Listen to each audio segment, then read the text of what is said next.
Salut tout le monde, bienvenue dans cette Rétrosport, ravi de vous retrouver. Au programme, on vous parle d'abord de la saison du FC Stade Nyonnais. Malgré une compétition un peu compliquée en Promotion League, le club peut se satisfaire d'avoir disputé les playoffs et il se qualifie pour la prochaine Coupe Suisse. On reçoit ensuite un jeune champion de la team Boulinglan qui a remporté le titre de champion suisse junior à Lausanne. À seulement 11 ans, le jeune Christopher Clark nous raconte ses exploits accompagné de son coach Sébastien Ingray. Et enfin, on revient en images sur le match reprise de l'US Terre Sainte. C'était le 12 juin dernier contre Échallens.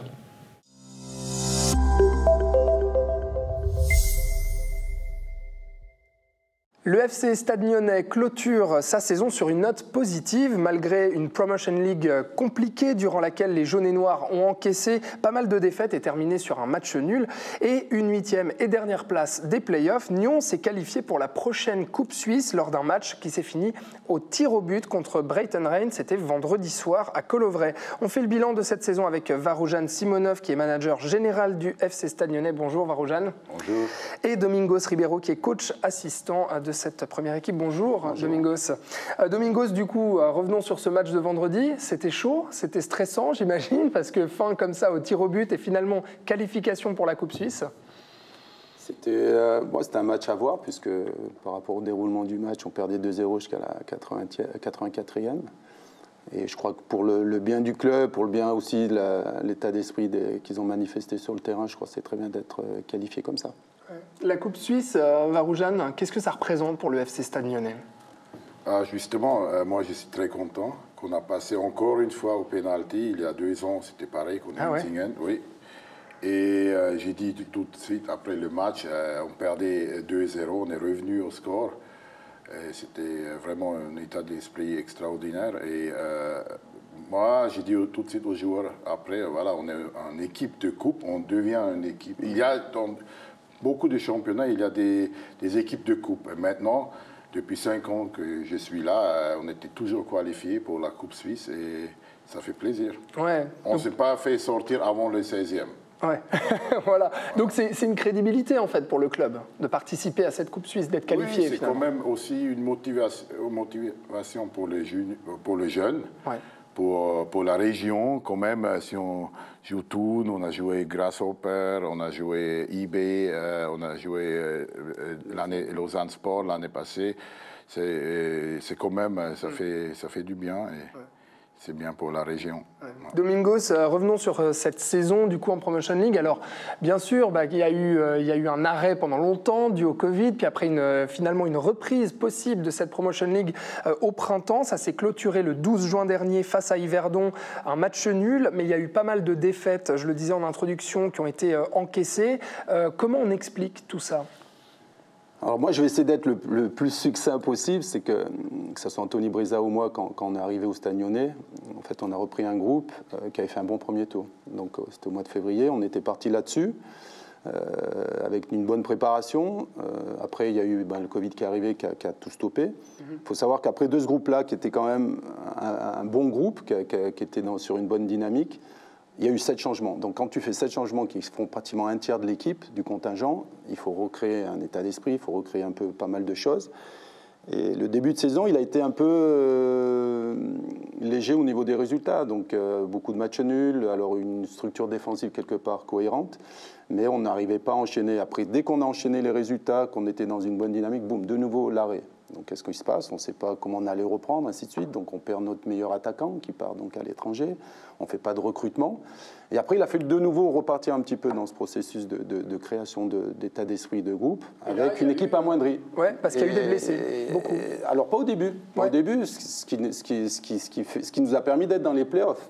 Parce qu'on était au match décisif à Könitz.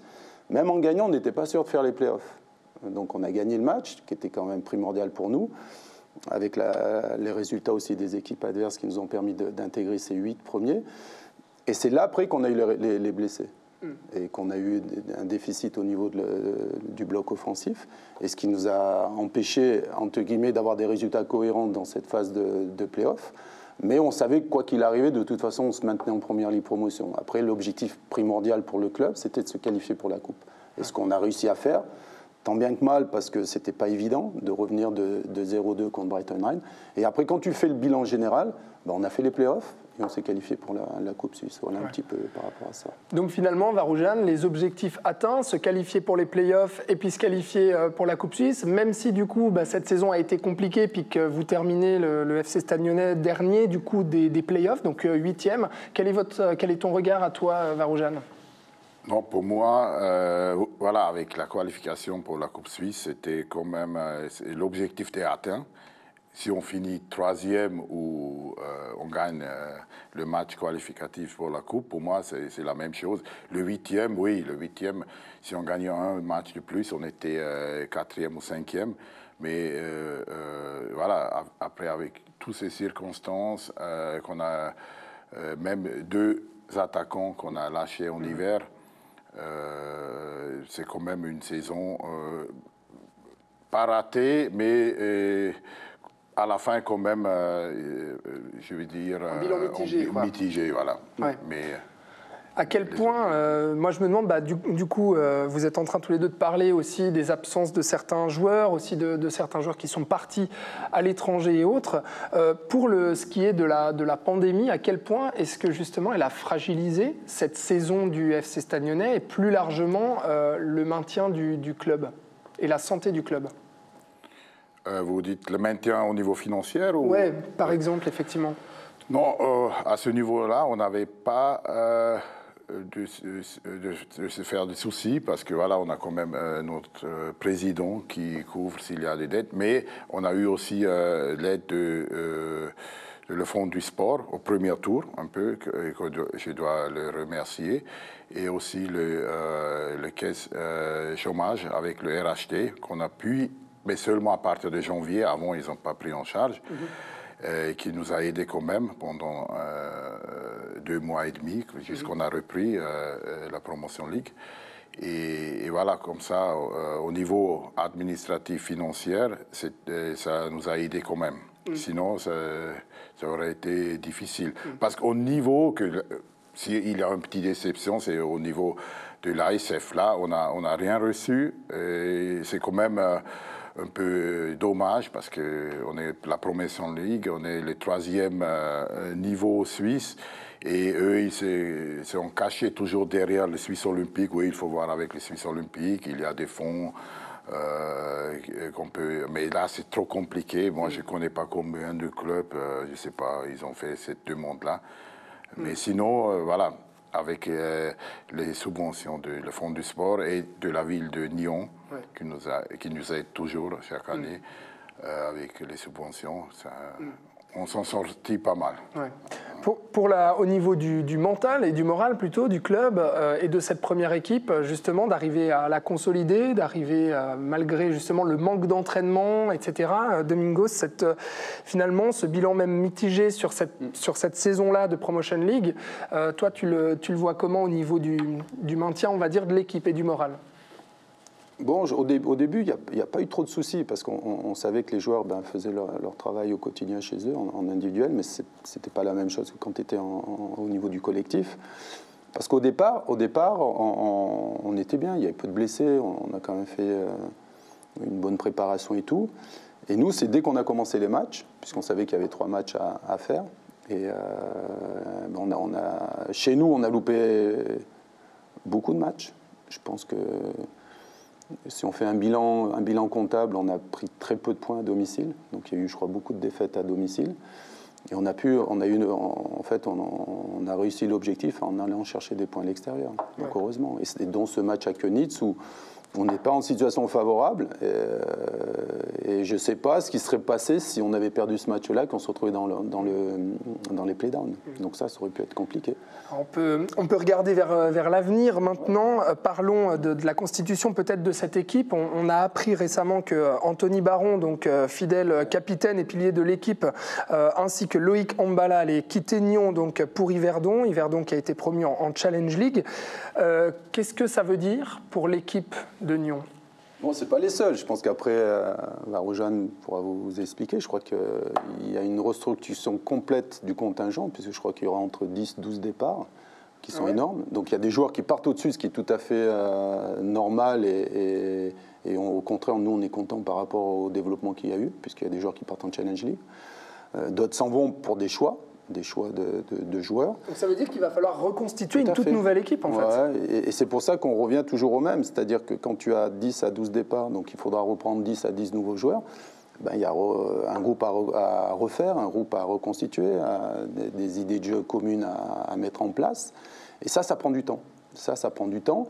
Et il ne faut pas qu'on soit dans la même dynamique qu'on a eue l'année passée, où on a mis peut-être 6-7 matchs à pouvoir recréer un noyau. Il y a ce qu'il faut, il y a assez de ressources à Nyon, dans les équipes secondaires et...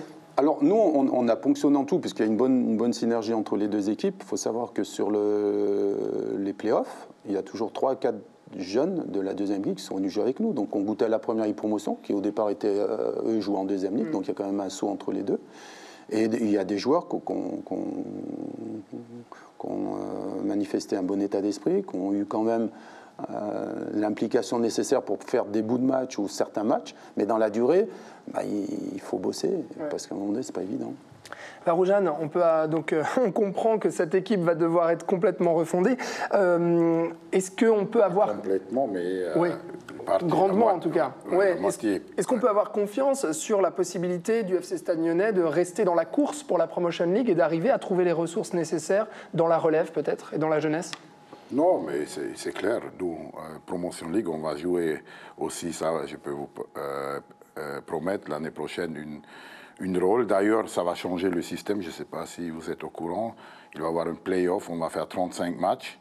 Il faut finir dans les premières 6 pour jouer les premières places de montée Coupe Suisse. Qualification directe l'année prochaine. Les premières 6 passes, c'est qualification directe. Il n'y aura plus ce match de Coupe fin saison que moi, je n'aimais pas trop non plus. Et non, on va faire une équipe pour être dans ces premières 6. Et là, on a déjà engagé, je ne sais pas si vous êtes au courant, Quentin Gaillard, qui revient au stade, depuis le stade Lozanouchi, qui était déjà chez nous, et Gentian Bunyaku, qui vient de Yverdon. Alors, il n'y a pas seulement les joueurs qui partent à Yverdon. On est content, hein, on a quand même, le stade lyonnais, c'est une adresse maintenant pour les jeunes, une adresse importante, parce qu'il y a 6 joueurs qui partent plus haut en Challenge League ou à l'étranger, comme Adler da Silva en Slovaquie, comme Anthony Baron Challenge League, Oldoy Gompala Challenge League, Ryan Kadima Challenge League, à Stade Lozanouchi, et Beli Vumbi, notre latéral gauche aussi. Donc ça veut dire que ce club, le FC Stade Nyonnais, a encore la possibilité justement de permettre aux joueurs qui évoluent là en Promotion League de grimper, de monter, donc d'évoluer. Et donc c'est logique pour vous que la relève va pouvoir arriver justement en Promotion League assez rapidement parce que la formation est là. Si on comprend, si je résume. Parfait, donc on comprend vos ambitions pour la suite. Merci beaucoup d'avoir été avec nous. Varoujane Simonov, donc manager général du FC Stade Nyonnais. Merci et merci Domingos Ribeiro, tes coachs assistants. Et puis on salue Anthony Breza également. Et puis on vous retrouve très bientôt après l'été, la pause estivale, pour ensuite suivre la suite des matchs et de la compétition. Merci Domingos. Merci à vous. Merci.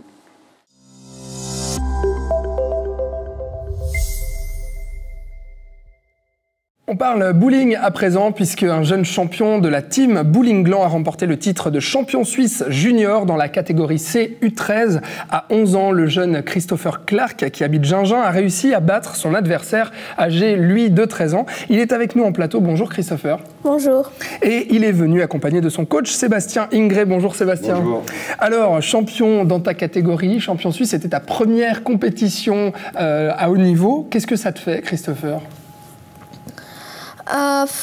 Je sens bien, mais c'est compliqué, ouais. Parce que c'est tout nouveau pour toi, c'est ça? Ouais, c'est tout nouveau.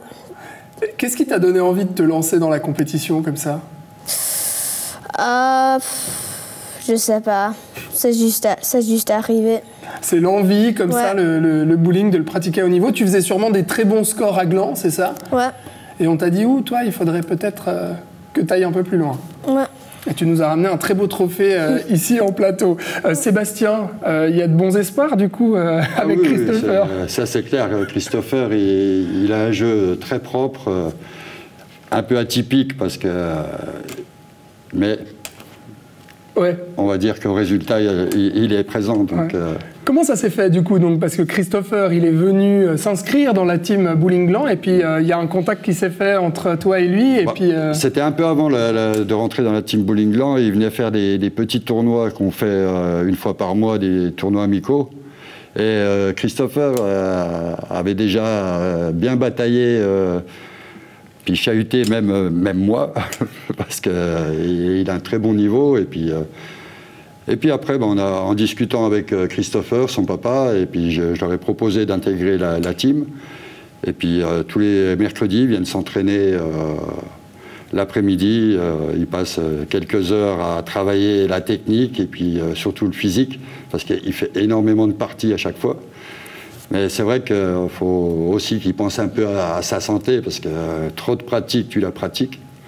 Donc il faut vraiment qu'il se canalise, et puis c'est surtout après le travail du mental. Ouais. Et du coup, toi, tu es là pour l'accompagner. Voilà. Christopher, il t'apprend quoi, du coup, Sébastien? J'apprends des nouvelles techniques et plein de choses où on frappe les quilles pour faire des strikes. À gérer le mental, le stress aussi, avec la compétition. Juste avant l'interview, Sébastien me disait ouais, il y a des moments où Christopher se faisait déstabiliser parce qu'il regardait le score des adversaires, donc il y a aussi ça qui joue. Il y a beaucoup de stress aussi. Et comment tu apprends, toi, à gérer ce stress-là dans une compétition? Je laisse sur le bois. Quand je sors de la piste, je laisse sur le bois. D'accord. Donc, tu t'occupes plus... à un moment donné, Sébastien, comment toi, tu l'accompagnes? Moi, j'essaie de le soutenir, de lui changer les idées pour éviter qu'il réfléchisse s'il a loupé une quille, qu'il évite d'y repenser. Puis surtout, comment ça s'appelle, aller de l'avant. Ouais.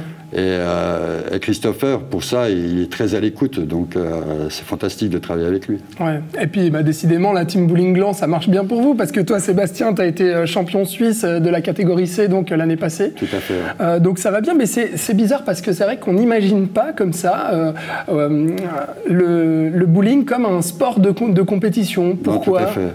Après, c'est vrai qu'on a toujours tendance à penser aux sorties entre amis, etc. Mais c'est vrai que si on se prend vraiment au jeu à faire 8, 10 parties ou 20 parties dans un week-end, là, les boules commencent à peser. Ouais. Parce que si on s'amuse à chaque fois à lancer 2 fois la boule, faut multiplier le poids par 2, quoi. Ouais. Donc, à chaque fois, après, c'est surtout du travail mental, du travail un peu physique, mais surtout la pratique qui prime. Et toi, ça t'est venu comment, du coup, de te dire « Ah en fait, le bowling, on peut en faire un sport de haut niveau, on peut faire de la compétition en Suisse, on peut s'inscrire, et puis même, on peut devenir champion suisse ». Tout à fait, mais après, c'est comme tout, c'est souvent dans les encadrements des bowling à proprement dit, que ce soit à Lausanne, que ce soit à Martigny, à Gland, on a toujours des personnes qui font de la compétition. Donc, on s'y prend en jeu, puis après on s'attache, et puis on discute, sur des petits malentendus, on prend des licences, et puis, etc. Puis après on s'entraîne vraiment, et puis là on comprend que c'est vraiment un sport, pas qu'un loisir. En fait, c'est quand on sort entre amis, c'est les personnes qui sont sur les lignes d'à côté, et puis qui font 200 points, et puis on se dit, mais qu'est-ce qu'il fait celui-là? Tout à fait. Tout à fait. Christopher, c'est quoi, toi, qui te plaît dans le bowling? Pourquoi tu as choisi finalement ce sport? Mais à le début, quand j'étais très petit, j'en ai choisi bowling parce que à cause des numéros, parce que à cet âge, j'adorais les numéros, mais maintenant, ça juste fait le plaisir. Donc les maths, en fait, c'est ça? Et donc de faire le plus gros score à chaque fois? Ouais. Okay. Et tous les balles additionner mon score. D'accord. Ouais, avant la télévision. D'accord. Et dans le bowling, comment on fait pour marquer un strike?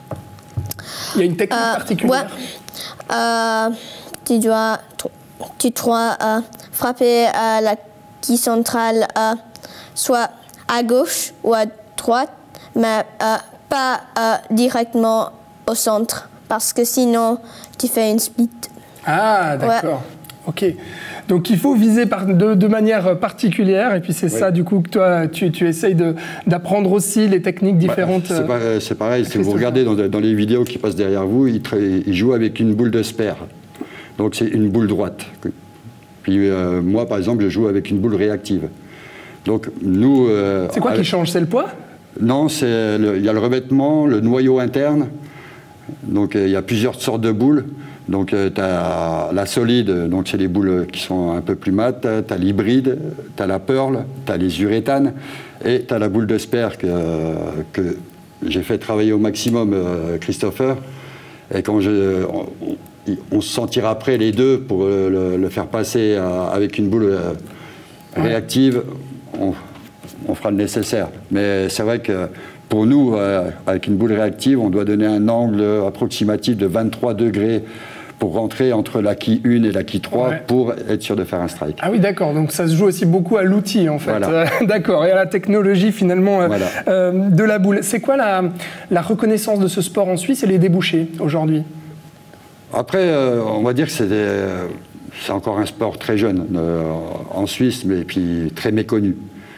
Donc, je sais que Swiss Bowling travaille beaucoup pour, comme ça s'appelle, faire devenir le bowling en sport un sport officiel, on va dire. National, quoi, voilà. Non, national, il est déjà, mais c'est surtout au CIO. Ah oui, d'accord. Vraiment faire sortir le bowling en tant que sport olympique. Ouais. Et donc, là... Il n'y a pas que la Suisse, il y a la France, il y a tous les pays qui voudraient que le bowling devienne olympique. Et donc, il y a à la Team Bowling Gland, du coup, c'est une team, et c'est une école aussi, finalement Oui et non. J'ai encore pas, comme je t'ai dit tout à l'heure, j'ai encore pas le diplôme de coach, mais qui sera bientôt, incessamment sous peu... reconnu, quoi. Reconnu, parce que je vais faire le nécessaire pour passer l'examen. Mais on essaye au maximum de donner envie aux jeunes, puis même aux moins jeunes, de pratiquer ce sport, parce qu'on peut le faire à tout âge. D'accord. Il y a effectivement plein de choses à découvrir. Justement, moi, j'ignorais tout ce que tu m'as raconté là sur les boules, les revêtements, les poids et tout. C'est vrai que je ne savais pas qu'il y avait des différences aussi précises. Après, il y a des techniques de jeu. Moi, je joue par exemple à 3 doigts. Il y en a qui jouent à 2 doigts. Il y en a qui jouent à 2 mains.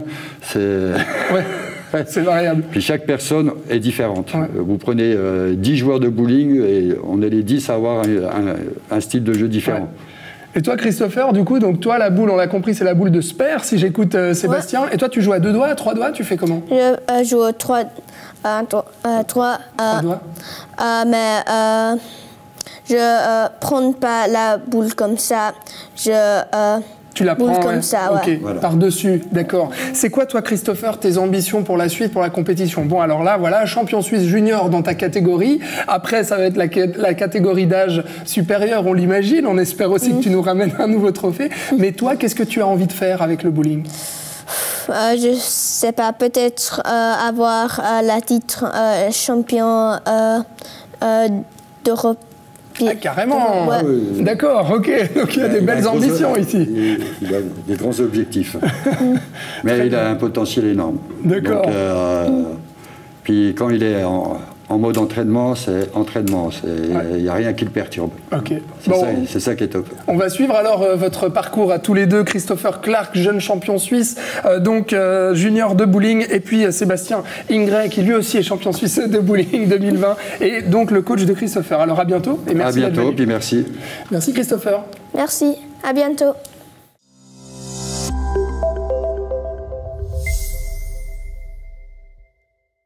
L'US Terre Sainte a enfin pu reprendre sa compétition et son coach Julien Maranda a fait son baptême du feu avec les violets et verts. C'était le 12 juin dernier au Rojalais.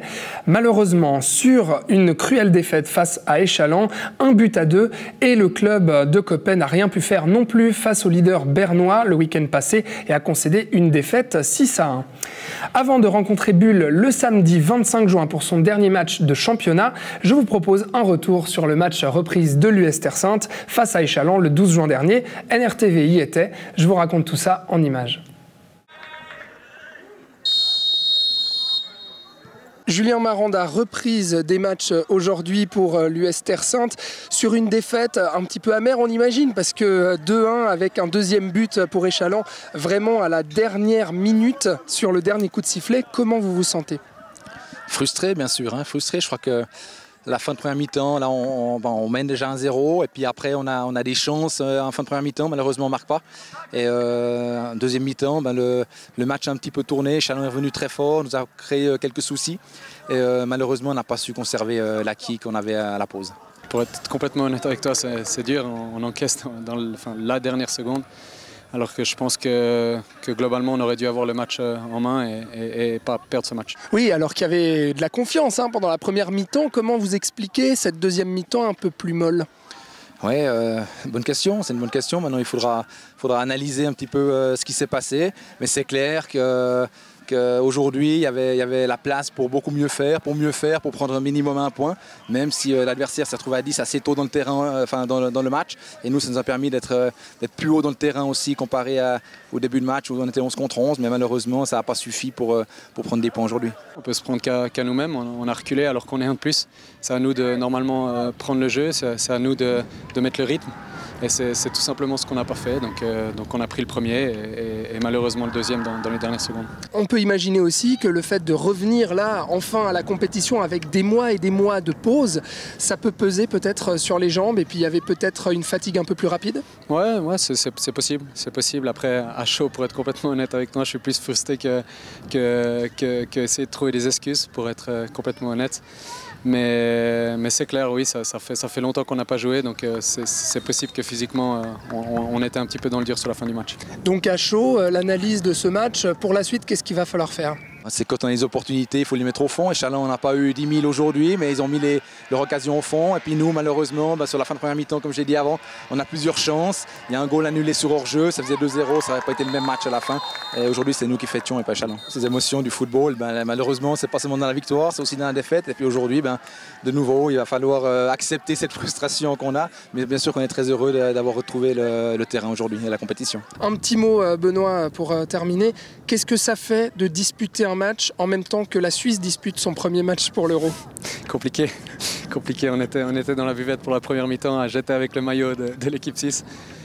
J'espère qu'ils ont gagné. Il y avait 1-0 en tout cas quand on a commencé, donc j'espère que ça s'est bien passé. Il me semble qu'il y a eu égalité 1-1 finalement. Bon, voilà. rien ne s'est bien passé en fait.